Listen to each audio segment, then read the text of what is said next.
Welcome back to MS solutions. മക്കളെ, ഒരു പ്രധാനപ്പെട്ട അപ്ഡേറ്റ് ഉണ്ട്. അപ്പൊ നിങ്ങൾ തമ്മിൽ കണ്ടതുപോലെ തന്നെ ഓണ പരീക്ഷയുടെ ചോദ്യ പേപ്പറിൽ മാറ്റം.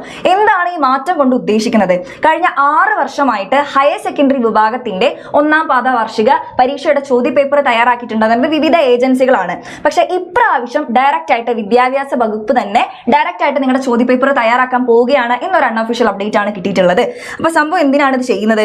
അക്കാദമിക ഗുണനിലവാരം ഉറപ്പാക്കാനും മൂല്യനിർണ്ണയം സുതാര്യമാക്കാനും വേണ്ടിയിട്ടാണ്. കാരണം വിവിധ ഏജൻസികളെ ഏൽപ്പിച്ചുകൊണ്ട് ചോദ്യ പേപ്പർ തയ്യാറാക്കുമ്പോൾ അത് ഗുണനിലവാരത്തെ ബാധിക്കുന്നുണ്ട് എന്നൊരു കംപ്ലൈന്റ് ആണ് ടീച്ചേഴ്സിന്റെ ഭാഗത്ത് നിന്ന് കിട്ടിയിട്ടുണ്ടായിരുന്നത്. അപ്പോൾ ഒരു അധ്യാപക സംഘടന നമ്മുടെ വിദ്യാഭ്യാസ മന്ത്രിക്ക് നിവേദനം സമർപ്പിച്ചിട്ടുണ്ട്. അപ്പൊ അതിനെക്കുറിച്ചുള്ള അതിന്റെ തീരുമാനം കാര്യങ്ങളൊക്കെ ഈ ദിവസങ്ങളിൽ തന്നെ നമുക്ക് അറിയാൻ കഴിയും. അപ്പൊ നമുക്ക് നമ്മുടെ പരീക്ഷ എന്നാണ്? ഓഗസ്റ്റ് 10 മുതൽ 21 വരെയാണ് നിങ്ങളുടെ എക്സാം നടക്കാൻ പോകുന്നത്. അപ്പൊ +1 ജസ്റ്റ് അഡ്മിഷൻ നടന്നുകൊണ്ടിരിക്കുകയാണ്. നമ്മുടെ ക്ലാസ്സുകൾ ജൂലൈ 6 സ്റ്റാർട്ട് ചെയ്യുന്നുള്ളൂ. +2 ക്ലാസ്സുകൾ തുടങ്ങി.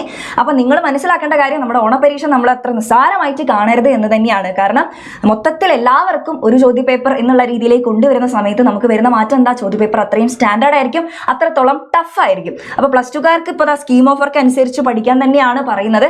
+1 അതേ രീതിയിൽ തന്നെ. +1 സാധാരണ ഓണപരീക്ഷ അത്ര സീരിയസ് ആയിട്ട് കാണുന്നില്ല.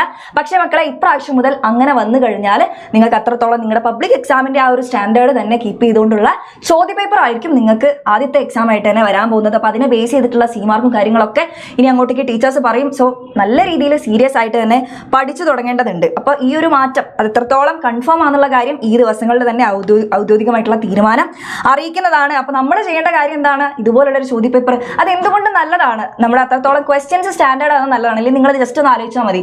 അവസാനത്തെ കഴിഞ്ഞ പ്രാവശ്യത്തെ +1ന്റെയും +2ന്റെയും മാത്സിന്റെ കേസ് തന്നെ, മാത്സ് മാത്രമല്ല മറ്റ് സബ്ജക്റ്റുകളുടെയൊക്കെ പബ്ലിക് എക്സാമിന്റെ ചോദ്യ പേപ്പർ അത്രത്തോളം സ്റ്റാൻഡേർഡ് ആയിക്കൊണ്ട് വളരെ ബുദ്ധിമുട്ടായിരുന്നു. മോഡൽ പോലും അത്ര ടഫ് ആവാതെ പബ്ലിക് എക്സാമിന്റെ ചോദ്യ പേപ്പർ അത്രത്തോളം കഠിനമാക്കിയപ്പോൾ കുട്ടികൾ ഒരുപാട് വിഷമിച്ചു. ഇംപ്രൂവ്മെന്റ് എഴുതേണ്ടി വരുന്നു, എക്സാം എഴുതേണ്ടി വരുന്നു. അപ്പൊ അതിലും നല്ലത് ഓണപരീക്ഷ മുതലേ നിങ്ങളുടെ ക്വസ്റ്റ്യൻ പേപ്പർ ഇത്തരത്തിൽ മാറിക്കഴിഞ്ഞാൽ അത് നിങ്ങളെ തന്നെ, ഇപ്പോൾ ഫസ്റ്റ് പരീക്ഷ പാടായാൽ പോലും നിങ്ങൾക്ക് ആ ഒരു പാറ്റേൺ മനസ്സിലാവും. അതിനനുസരിച്ച് നിങ്ങളുടെ പഠന നിലവാരം ഉയർത്താനും സാധിക്കും. അപ്പൊ എന്തുകൊണ്ടും അങ്ങനെ തന്നെ വരണമെന്നാണ് എന്തുകൊണ്ട് നിങ്ങളുടെ കാര്യത്തിൽ നല്ലത്. അപ്പൊ ബാക്കിയുള്ള കാര്യങ്ങളൊക്കെ ഈ ഒരു ചാനലിലൂടെ നിങ്ങളെ അറിയിക്കുന്നതായിരിക്കും. അപ്പൊ നിങ്ങൾ ചെയ്യേണ്ട കാര്യം എന്താ മക്കളെ? +2 ഇപ്പോൾ ക്ലാസ്സുകൾ തുടങ്ങി. +1ന്റെ ക്ലാസ് സ്റ്റാർട്ട് ചെയ്യാൻ വേണ്ടി പോവുകയാണ്. അലോട്ട്മെന്റുകളൊക്കെ നടന്നുകൊണ്ടിരിക്കുകയാണ്. അപ്പൊ നമ്മൾ കൃത്യമായിട്ട് പഠിച്ചു തുടങ്ങേണ്ടത് വളരെ അത്യാവശ്യമാണ്. സോ നിങ്ങൾക്ക് വേണ്ടിയിട്ടുള്ള MS സൊല്യൂഷൻ എടുക്കുന്ന ബാച്ചാണ് +1 AMS ബാച്ചും അതേപോലെ +2 ZMS ബാച്ചും. ഈ 2 ബാച്ചിലൂടെ ഇത് എൻട്രൻസ് ബേസ് ചെയ്തിട്ടുള്ള ബാച്ചാണ്. അപ്പോൾ ഈ ഒരു ബാച്ചിലൂടെ നിങ്ങൾക്ക് ഒരുപാട് ഫീച്ചേഴ്സ് ആണ്, യൂസ്ഫുൾ ആയിട്ടുള്ള ഫീച്ചേഴ്സ് ആണ് കിട്ടാൻ വേണ്ടി പോകുന്നത്. പുതിയ പാറ്റേൺ അനുസരിച്ചുള്ള സ്റ്റാൻഡേർഡ് ആയിട്ടുള്ള ക്വസ്റ്റ്യൻസ് നിങ്ങൾക്ക് പ്രാക്ടീസ് ചെയ്യാനും അതിന്റെ സൊല്യൂഷൻസും text book line by line ആയിട്ടുള്ള എക്സ്പ്ലെയിൻ ചെയ്തുകൊണ്ടുള്ള വീഡിയോസും ലൈവ് ക്ലാസ്സുകളൊക്കെയാണ് നിങ്ങൾക്ക് ഈ 2 ബാച്ചിലൂടെ നിങ്ങൾക്ക് കിട്ടാൻ വേണ്ടി പോകുന്നത്.